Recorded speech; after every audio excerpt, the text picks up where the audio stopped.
نحمده ونصلي على رسوله الكريم اما بعد فاعوذ بالله من الشیطان الرجیم بسم اللہ الرحمن الرحیم۔ تو مذہب کے معاملے میں انانیت نہیں ہونی چاہیے۔ قومیت کے معاملے میں انانیت ہو بھی جائے تو کوئی بات نہیں، ہر قوم کو اپنی قومیت پہ فخر ہوگا تو ان کے اندر ایک سیلف رسپیکٹ آئے گی۔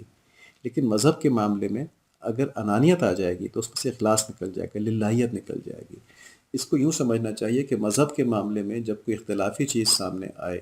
تو آدمی یہ دیکھے کہ اس میں میرے اللہ تعالیٰ کا حکم کیا ہے، اور اللہ تعالیٰ کا حکم جہاں بھی نظر آئے اس پر عمل کر لے۔ تو شریعتوں کو مختلف رکھنے میں یہی امتحان تھا۔ جب اللہ تعالیٰ کسی پیغمبر کے ذریعے نئی شریعت بھیجتے ہیں تو پچھلی شریعت پر چلنے والوں کا یہ امتحان ہو جاتا ہے کہ آیا وہ اپنے قومی یا مذہبی تعصب کی بنیاد پر اس نئی شریعت کو مسترد کرتے ہیں، یا پھر اللہ تعالیٰ سے سچے تعلق کی بنیاد پر نئے پیغمبر کے سامنے اپنا سر جھکا دیتے ہیں۔ دیکھیں، بندہ ہونا کیا ہے کہ اللہ کا بندہ ہونا، اس کا کچھ تقاضے بھی ہیں نا۔ ایک ہوتا ہے اللہ کا بندہ ہونا اور ایک ہوتا ہے انڈیپینڈنٹ انسان۔ یعنی ایک انسان اپنے آپ کو اللہ تعالیٰ کا بندہ سمجھتا ہے، اور ایک آدمی کہتا ہے کہ میں انڈیپینڈنٹ ہوں، کسی کا تابع نہیں، جو دل چاہے گا کروں گا۔ تو جو انسان جو دل چاہے گا کرے گا وہ تو اس کے اپنے اعمال ہیں، اس کا آخرت میں حساب کتاب دینا ہوگا۔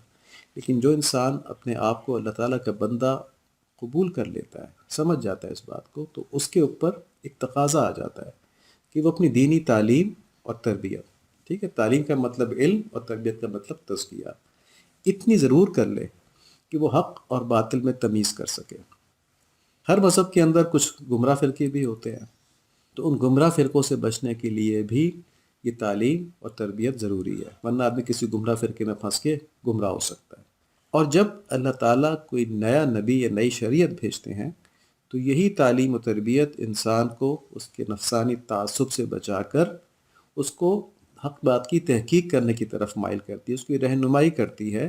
اور وہ پوری کوشش کے ساتھ سمجھنے کی کوشش کرتا ہے کہ جو نئی شریعت آئی ہے یہ کیا اللہ تعالیٰ کی جانب سے ہے کہ نہیں۔ اور جب وہ اخلاص کے ساتھ اللہ تعالیٰ کی محبت کے ساتھ تحقیق کرتا ہے تو اس پہ یہ حقیقت کھل جاتی ہے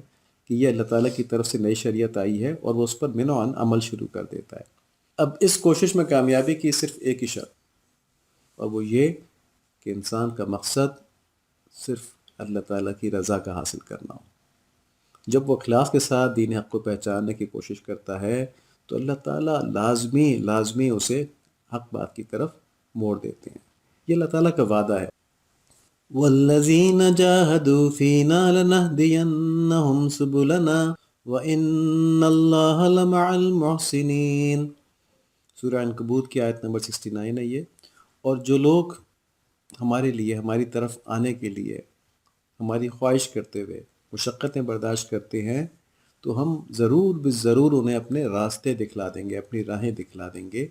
اور اللہ تعالیٰ یقیناً نیک لوگوں کے ساتھ ہیں، محسنین کے ساتھ ہیں۔ تو یہاں پہ جاہدوا فینا جو ہے، فینا کا مطلب میرے اندر، ہمارے اندر، یعنی اللہ تعالیٰ فرما رہے ہیں کہ جو میری طرف آنے کی کوشش کر رہے ہیں، جن کی مقصود میری ذات ہے، سچے دل کے ساتھ بغیر کسی ملاوٹ کے صرف اور صرف مجھے پانے کی کوشش کر رہے ہیں، تو اللہ تعالیٰ کا پھر وعدہ ہے کہ اللہ تعالیٰ ان کو ضرور اپنی طرف آنے کے راستے دکھلا دیں گے اور اپنی طرف پہنچا دیں گے۔ ایک بزرگ کا قول ہے کہ پوری انسانیت کی تاریخ میں کبھی ایسا نہیں ہوا کہ کسی نے اللہ تعالیٰ کو اللہ تعالیٰ سے مانگا ہو اور اس کو اللہ تعالیٰ نہ ملے ہو، ایسا کبھی نہیں ہوا۔ تو اللہ تعالیٰ یہ طلب ہمیں نصیب فرما دیں، سچی طلب نصیب فرما دیں، تو پھر اللہ تعالیٰ ہماری ہی ہیں اور ہم اللہ تعالیٰ ہی کے ہیں، اور اس دنیا کی قید سے پھر ہمارا وجدان، ہماری سمجھ، ہمارا شعور آزاد ہو جائے۔ اب یہ اسی سچی طلب کی کمی تھی کہ آپ صلی اللہ علیہ وآلہ وسلم کی نبوت کے بارے میں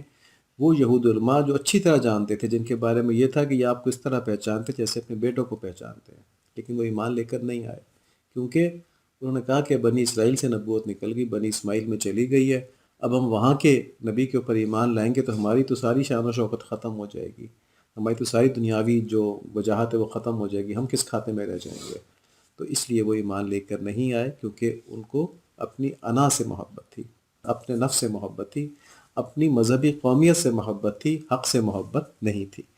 اور یہودی وزیر جس نے کہ عیسائیت کی مخالفت کی، اس مولانا کے اس بتائے ہوئے واقعے میں، اس کی بھی یہی وجہ تھی کہ اس کو حق سے محبت نہیں تھی، اس کو سچائی سے محبت نہیں تھی، اس کو اپنی مذہبی قومیت سے محبت تھی تو وہ ناکام ہو گیا۔ تو اس آیت کے اندر جو کہا گیا ہے کہ ہم نے شریعتوں کو اس لیے مختلف رکھا کہ تاکہ تمہاری آزمائش ہو،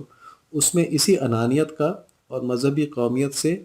غیر مخلص محبت کا، یعنی کہ وہ محبت اللہ تعالیٰ کے لیے نہیں ہے، اس کا امتحان ہے۔ اب اس موقع پر ہمیں بحیثیت مسلمان بھی ایک بات اچھی طرح سمجھ لینی چاہیے کہ اب کسی نئی شریعت نے نہیں آنا، ہمارا یہ امتحان نہیں ہے کہ کوئی اور شریعت آئے گی اور ہم اس کو تحقیق کریں گے، اس میں دیکھیں گے، کیونکہ ہمارا یہ ایمان ہے کہ ختم نبوت ہو چکی۔ اللہ تعالیٰ قرآن شریف میں فرما چکے خاتم النبیین محمد صلی اللہ علیہ وآلہ وسلم، ان کے بعد اب کوئی نبی نہیں آئے گا۔ تو جس نے اس عقیدے کا انکار کر دیا وہ مسلمان ہی نہیں رہا، جس نے اس عقیدے میں شک کر لیا کہ شاید کوئی آ جائے وہ بھی مسلمان نہیں رہا، کیونکہ عقیدہ تو یقین کا نام ہے۔ تو اب کوئی نیا نبی نہیں آئے گا کیونکہ اللہ تعالیٰ نے دین مکمل کر دیا۔ اللہ تعالیٰ فرماتے ہیں الیوم اکملت لکم دینکم واتممت علیکم نعمتی ورضیت لکم الاسلام دینا، یعنی کہ آج ہم نے تمہارے لیے تمہارا دین مکمل کر دیا، تم پر اپنی نعمت تمام کر دی اور تمہارے لیے اسلام کے دین ہونے پر راضی ہو گئے۔ تو اب کوئی دین نیا نہیں آنا۔ اب ہماری محنت کس چیز پہ ہے، ہمارا امتحان کس چیز میں ہے؟ وہ امتحان یہ ہے کہ ہم جس مسلک کے اندر پیدا ہوئے ہیں، کیونکہ حدیث کے اندر 73 فرقے اسلام کے بتائے گئے نا۔ آپ صلی اللہ علیہ وآلہ وسلم نے فرمایا، ترمذی شریف کی روایت ہے کہ یقیناً بنی اسرائیل 72 فرقوں میں بٹے اور میری امت 73 فرقوں میں بٹے گی، سب کے سب جہنم میں جائیں گے سوائے ایک فرقے کے۔ صحابہ کرام رضوان اللہ علیہ نے دریافت کیا کہ وہ کون سی جماعت ہوگی؟ تو آپ صلی اللہ علیہ وآلہ وسلم نے فرمایا، وہ جماعت جو بالکل اسی طریقے کے مطابق ہو جو میرا اور میرے صحابہ کرام کا طریقہ ہے۔ تو ان کو اہل سنت والجماعت کہتے ہیں، یعنی جو نبی صلی اللہ علیہ وآلہ وسلم کی سنت پر چلتے ہیں، تو جو میرا طریقہ ہے جو آپ صلی اللہ علیہ وآلہ وسلم نے فرمایا، اور جو میرے صحابہ کا طریقہ ہے تو جو صحابہ کی جماعت کے احکامات کے پیچھے چلتے ہیں کہ صحابہ نے کیا کہا، نبی صلی اللہ علیہ وآلہ وسلم کے دین کو صحابہ نے کس طرح سمجھا اور کس طرح اس پر عمل کیا۔ تو یہ کون لوگ ہیں؟ یہ حنفی، مالکی، شافعی، حنبلی، چاروں مسلک اس میں شامل ہیں، ٹھیک ہے جی، انہیں اہل سنت والجماعت کہا جاتا ہے۔ تو یہ تو حدیث سے ثابت ہو گیا کہ وہی لوگ جنت میں جائیں گے جو نبی صلی اللہ علیہ وآلہ وسلم کے پیچھے ہیں اور صحابہ کے پیچھے ہیں۔ اب کیونکہ سارے فرقے یہی کہتے ہیں کہ ہم نبی صلی اللہ علیہ وآلہ وسلم کے پیچھے ہیں، سوائے شیعوں کے، کیونکہ وہ صحابہ کی مخالفت بھی کرتے ہیں تو وہ تو اس کیٹیگری سے ہی نکل گئے، لیکن باقی تمام فرقے جو ہوتے ہیں وہ یہ کہتے ہیں کہ ہم تو نبی صلی اللہ علیہ وآلہ وسلم کے پیچھے چلتے ہیں اور صحابہ کی جماعت کے پیچھے چلتے ہیں۔ تو اب ہمارا ایمان یہ ہے کہ ہم جس مسلک کے اندر پیدا ہوئے ہیں اس میں تحقیق کریں کہ کہیں کوئی ایسی چیزیں تو نہیں آ گئی ہیں جو صحابہ کرام کے دور میں نہیں تھیں، جو صحابہ کرام کے احکامات کے مطابق نہیں ہیں، جو نبی صلی اللہ علیہ وآلہ وسلم کی سنت کے مطابق نہیں ہیں، اس پر ہم اچھی طرح تحقیق کریں۔ اس پہ دعا بھی مانگیں اللہ تعالیٰ سے کہ ہدایت بغیر اللہ تعالیٰ کی مرضی کے، اللہ تعالیٰ کی رضا کے نہیں مل سکتی، اور اللہ تعالیٰ کی رضا کب آتی ہے؟ جب آدمی سچے دل سے اس کو مانگتا ہے۔ سچے دل سے مانگنا کیا ہوتا ہے کہ اس میں کہیں یہ والی بات نہ آئے کہ پیدائشی میں یہ باتیں سنتا آ رہا ہوں تو اب میں اس کے بعد خلاف کیسے سن لوں نا، تو یا اللہ اس کے علاوہ کوئی بات ہو تو بتا دیں، ٹھیک ہے، یہ بالکل بھی نہ ہو۔ آدمی اپنے آپ کو بالکل تحلیل کر دے، بالکل ختم کر دے کہ یا اللہ مجھے ہدایت پر لے جائیں، میری کوئی سوچ نہیں ہے، اور پھر تحقیق شروع کرے۔ تو جب وہ اخلاص کے ساتھ اہدنا الصراط المستقیم اللہ تعالیٰ سے مانگے گا تو اس پر ہدایت کے راستے کھل جائیں گے، اور پھر جب اس کے اوپر حق واضح ہو جائے،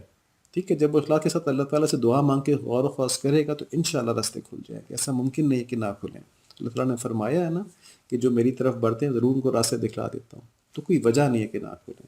لیکن جب راستے کھل جائیں تو پھر اپنا پریجوڈس نہیں دکھانا، بلکہ جو حق کھل گیا ہے اس کو اپنی خاندانی روایت چھوڑتے ہوئے قبول کر لینا ہے۔ اللہ تعالیٰ ہمیں صحیح دین کے اوپر چلنا نصیب فرمائے، محبت کے ساتھ، ذوق و شوق کے ساتھ، بہت زیادہ بڑھنے والا فرما دے۔ اللہم آمین بحرمت نبی الکریم علیہ وعلی آلہ الصلاۃ والتسلیم۔ اللہم صلی علی سیدنا مولانا محمد وعلی آل سیدنا مولانا محمد صلاۃ تنجینا بها من جمیع الاحوال والآفات وتغفرنا بها جمیع الحاجات وتطهرنا بها من جميع السيئات وترفعنا بها عندك على الدرجات وتبلغنا بأقصى الغايات من جميع الخيرات في الحياة وبعد الممات إنك على كل شيء قدير آمين۔